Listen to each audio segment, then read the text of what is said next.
Estamos de volta com o Folha no Ar, primeira edição, 7 horas e 55 minutos. Voltamos aqui com Graziela Escocar, com Aloysio Abreu Barbosa. E é uma coisa muito difícil da gente detectar, né, Aloysio, né, Graziela? O porquê que as coisas se interrompem. Claro que a Aloysio citou aqui no intervalo que o dinheiro contribui, a falta de dinheiro, vamos dizer assim, contribui muito, que muita coisa não é feita. Mas aí é greve dos médicos para provar, né? Tá aí, exatamente. Tá aí. Mas a gente tem feito sim um trabalho de formiguinha, mas tem feito tanto no museu quanto outros espaços que a Fundação Cultural, o jornalista Oswaldo Lima ocupa, e acaba tendo também... Você falou aqui pro municipal, Carlos Freitas, né? Sim, ele faz um trabalho também contínuo de preservação. Que, aliás, eu queria deixar aqui já no ar, vamos também fazer com o Carlos Freitas, é uma figura importante do arquivo, ocupa o seu lado dos jesuítas ali, foi reformado para... Eu sei porque eu trabalhei no projeto, que não deu em nada, EBC TV, Escola Brasileira de Cinema e Televisão da UENF, que acabou não saindo no governo Marcelo Alencar. Mas enfim, pelo menos foi restaurado, menos mal foi restaurado o prédio, e onde hoje funciona o Arquivo Público Municipal, a construção mais antiga de Campos se remonta ao século XVI, né? Uhum. Mas enfim, você vê... olha só como é que Campos é, cara. Século XVI. Estou falando do início da colonização portuguesa no Brasil. 1500 e alguma coisa. E Campos já tem um prédio dessa época, que está aí até hoje, né? O Solar do Colégio. Olha a importância cultural desse município. A cultura arquitetônica de Campos começou a ser levantada com um país chamado Brasil. Né? Começou ali, na sua gênese. E de lá para cá até hoje, né? E a gente aproveita isso muito pouco, né? Muito pouco. Muito pouco. Eu acho, eu não sei se... isso através dos tempos, né? Quer dizer, eu acho que o pragmatismo das pessoas vai aumentando da sociedade, no geral. Não quero falar da pessoa em si, mas da sociedade. Porque é muito comum, por exemplo, você ver uma pessoa falando da necessidade de se promover toda essa cultura, mas ela fala, não passa do discurso. Né? Muito poucos... O campista pede, mas não quer, né, Marcos? Pede, mas não quer. A gente estava falando dessa frase. Reclama de um ingresso a R$80, mas paga por um ingresso no Rio a 400. E não visita o museu, que é de graça. Não visita o museu, que é de graça. Mas criticar ou perceber, fazer alguma concepção sem ter visitado, acaba fazendo. O que é um absurdo, né? O famoso não comi e não gostei. Então, a política cultural tem se desenhado, sim. A gente tem feito esse trabalho de formiguinha pelo museu, pelo arquivo. A gente tem feito algumas parcerias também com a Secretaria de Turismo. O museu acabou desenvolvendo no mês passado uma oficina de fotografia autoral, com objetivo no patrimônio, né, que era ensinar a fotografar através do celular, usando mesmo a câmera do celular. E depois a gente fez a aula de campo, que foi a visita ao centro histórico, né? E aí foi bem interessante, porque a maioria da turma não tinha olhado para cima, né, dos prédios, né? Só para a fachada, porque a poluição visual do comércio acaba atrapalhando um pouco, né, a gente conhecer o nosso patrimônio, né? E aí foi bem interessante, todo mundo olhando para cima, os comerciantes perguntando por que a gente estava fazendo ali. Foi bem interessante nessa concepção, nesse novo olhar sobre a cidade, que muitos não têm, que acabam no dia a dia, no decorrer do tempo, esquecendo de olhar a cidade com esse viés turístico, histórico. Então a gente acaba fazendo esse trabalho, sim. A gente agora vai trabalhar um pouquinho com um pessoal que tem feito alguns encontros de desenho na cidade, desenhando prédios históricos, que é um pessoal do IFE, da arquitetura. Agora você falou disso aí. Né? No meu período de faculdade de arquitetura, e que eu fui professor de desenho artístico na faculdade, era uma disciplina muito exigente. Se não passasse, não ia. Ficava travado ali nos primeiros períodos da faculdade de desenho artístico, que era o desenho na rua, Você desenhava os prédios e desenhos de figuras humanas e de objetos. Hoje em dia, no Brasil, se tiverem, vamos supor, 100 faculdades de arquitetura, 95 não tem mais a cadeira de desenho artístico. Não tem mais. Então, perdeu esse contato do arquiteto com de transformar, de botar no papel a imaginação. Justamente. E também trabalhar com a acessibilidade desse futuro arquiteto para o patrimônio, né? Exatamente. Então, nós desenhávamos o Mosteiro de São Bento, no Rio de Janeiro, no Santo Antônio, tudo. Largo do Boticário. Hoje em dia não existe mais isso. Essa prática do desenho se perdeu. Não sei, fica muito difícil você encontrar uma razão. Eu acho que o pragmatismo das pessoas buscarem só o que vai ser importante para o trabalho, para a formação profissional deles, entre aspas, né? Porque a cultura é a maior formação profissional de qualquer profissional. Sim.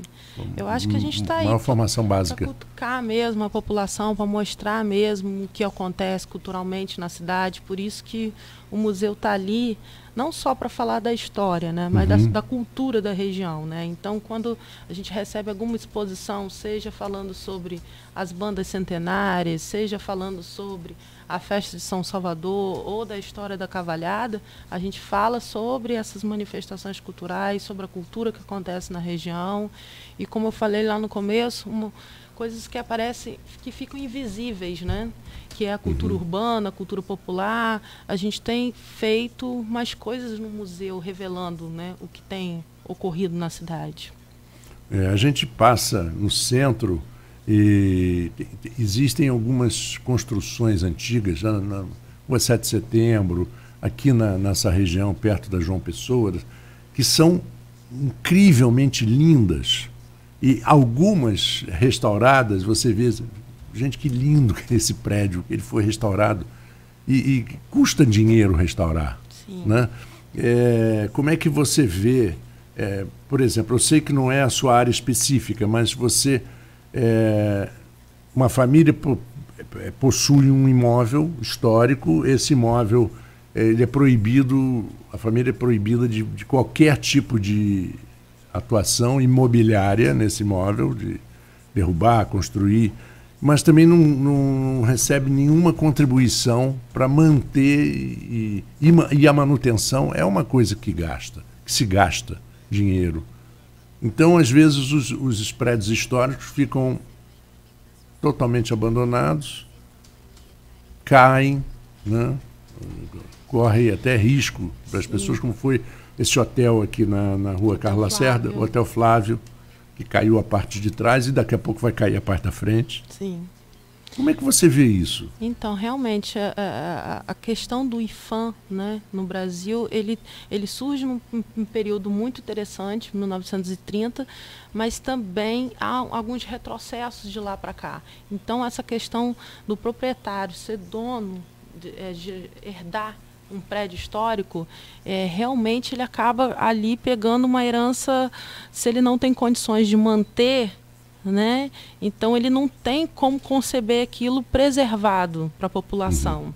Então a gente entra em um grande impasse aí, por isso que a gente fala que há uns retrocessos, porque houve o avanço de se constituir uma lei de preservação do patrimônio, mas não se pensou, né, nesses herdeiros, enfim, no patrimônio privado. Como que a pessoa vai administrar aquela herança, como que a pessoa vai cuidar daquele bem. Então, a gente tem feito um trabalho de conscientização, né? Alguns têm conscientização realmente e valorização daquele bem e acabam cuidando, e outros realmente não têm como manter e acabam usando de outras formas, né? Como demolir, enfim. Então, a gente tem essa situação, é bem crítica mesmo. Em todo o Brasil, a cidade de Campos tem perdido mais prédios históricos devido a isso, mas em todo o Brasil a gente passa por essa situação. O detalhe da classificação de um prédio ou de uma construção para ser tombada, ela obedece a critérios. Sim. Né? São critérios de data da construção, importância daquilo na história e tudo. E, às vezes, é usado também como manobra política.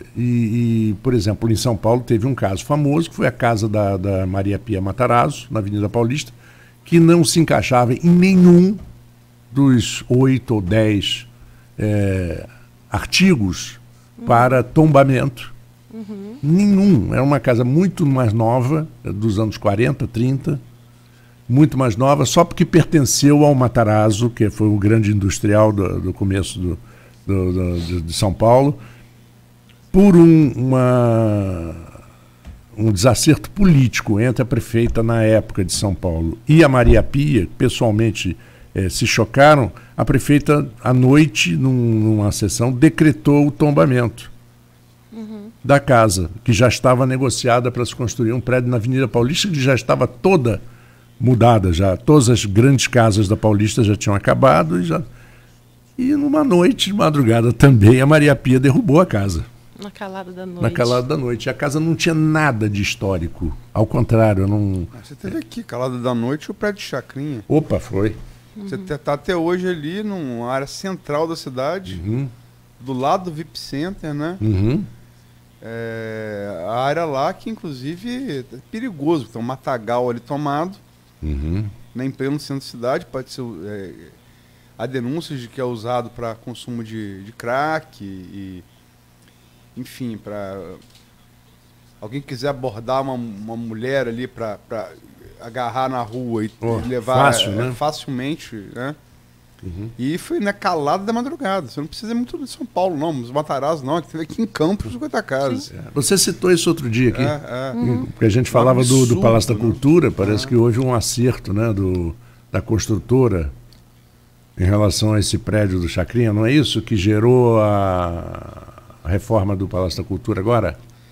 É uma espécie de uma indenização. Né? Exato. E o Palácio da Cultura, Graziela? É uma polêmica que está aí grande em relação à reforma. Parece que tem uma verba que foi conseguida, ela está destinada a empreendedorismo. Sem essa verba, você não consegue, parece que concluir a reforma imobiliária. E gerou uma reação aí, uma grita aí de parte da categoria Classe artística. Classe artística. Classe artística é muito diversa, né? Esse negócio, o conceito de artista é muito diverso. Mas, enfim, gerou uma reação de pessoas do Palácio da Cultura, e um Palácio da Cultura que sempre teve outras atividades ali, né? Desde sempre. Como é que você vê esse impasse, aparente impasse gerado aí entre a proposta do governo e parte da categoria? Bom, o Palácio da Cultura ele foi criado para ser realmente da cultura. Ponto. Agora, a questão hoje, atual, se a gente vai conseguir verba através de outras secretarias, seja Ciência e Tecnologia, para restaurar o Palácio da Cultura, eu sou a favor. Que seja restaurado e que seja implementado, nem que seja... A gente já teve em outros momentos ali a Secretaria de Educação. Então, não vejo com mais olhos dividir o espaço. Você já teve até serviço odontológico ali, né? Sim. Dentro do Palácio da Cultura. Eu acho que o importante hoje é restaurar o espaço. Você acha que isso está bem entendido pela categoria? Não. A categoria reivindica o espaço total ser da cultura. É como se a categoria ainda não tivesse entendido que a verba vem da Secretaria de Ciência e Tecnologia. A verba para concluir a... Sim. Sim. Por que você acha que não se entende isso? Por falta de didatismo também do governo explicar? Porque é radicalismo mesmo? Teria algo político atrás disso? Eu acho que foi... todos foram pegos de surpresa com o projeto. Acho que foi isso. Você acha que falta aquela velha coisa do Rifan, né? Você acha que falta comunicação? Acho que faltou. Ao governo? Faltou também, faltou. Faltou dialogar. Dom Rifan acertou nessa por 1 ano e meio. Faltou dialogar mais sobre isso. Quando foi apresentado o projeto, já foi apresentado um projeto pronto, consolidado. Acho que a população, essa classe artística, queria ser ouvida. Acho que faltou isso. Mas a Cristina Lima tem feito essa mediação agora. Mas por que não foi feito antes, né? Aquele negócio, a frase de Lele Diniz, né? Cafunando na cabeça, malandro, o cara tá de macaco. Todo mundo quer um pouco de afago, né? Que é um pouco de carinho. Quando você bota a coisa pá na mesa, é assim, porra. Faz o cafuné primeiro, malandro, né? Exatamente, exatamente. Paga o jantar. Me canta, pô. Me canta que eu vou ver se eu vou. Exatamente. Mas todo mundo quer ser seduzido de uma certa maneira, sem brincadeira. Não, lógico. A sedução que você se refere aí é uma sedução geral. Sim, quer é ser uma ouvido, coisa, quer ser levado em consideração. Exatamente. Você acha que faltou isso, né? Quer ser convencido. Isso. Né? Você quer ser convencido. Não é uma coisa que você vai aceitar por imposição. Entendeu? Eu posso estar contra uma coisa que você está dizendo, mas se você vier com um bom argumento, sim, eu deixo de ser contra, ou pelo menos vamos conversar. Né? Vamos conversar. Ontem eu vi um programa na televisão, rapidamente, de um prisioneiro americano que era considerado o prisioneiro mais perigoso dos Estados Unidos e que mudou o diretor da cadeia e ele resolveu atender as normas e seguir as determinações do novo. Mas o novo diretor tratou ele com um certo carinho, um certo afago, como disse a Luísa agora. Ele dobrou até o cara mais perigoso, o prisioneiro mais perigoso, que já estava há 15 anos na alta periculosidade naquela cadeia. Se não pode, se você consegue dobrar uma pessoa dessa, você consegue dobrar com argumento também, uma pessoa preparada, né? Não, eu acho. Você falou que a classe artística não foi ouvida, chegaram de cima para baixo e aí gerou a grita, não é mais ou menos isso, né? Sim.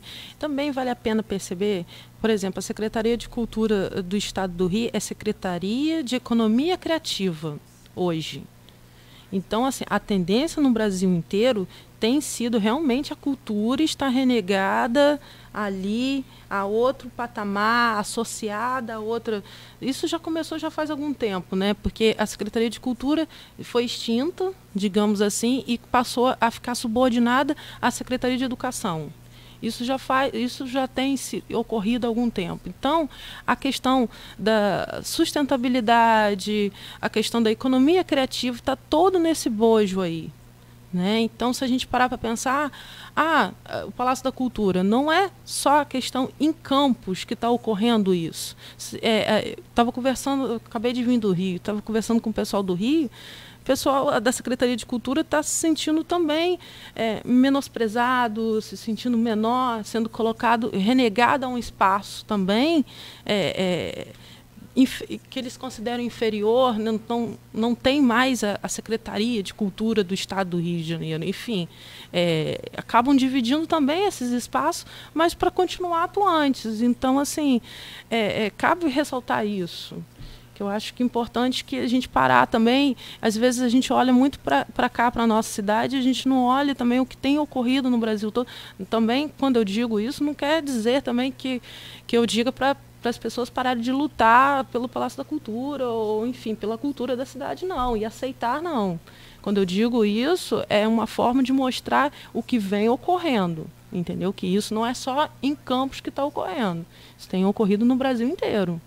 Né? Mas eu acho que a gente tem que reivindicar, tem que falar, tem que questionar, sim. Eles estão no todo direito.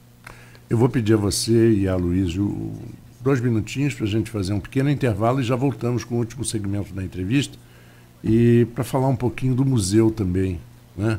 De como sobrevive um museu no Brasil. É isso, eu acho muito importante a gente abordar. Depois do Museu Nacional, acho que é fundamental, né, Marco? A tragédia do Museu Nacional acho que é fundamental. É um dos maiores, um dos piores exemplos, né, daquela tragédia que deixou para a gente. Mas vamos. Enfim, aconteceu também na França, lá na Notre Dame. Então, vamos a um pequeno intervalo e voltamos com Folha no Ar primeiro. Grandes ofertas só na Terra Mar.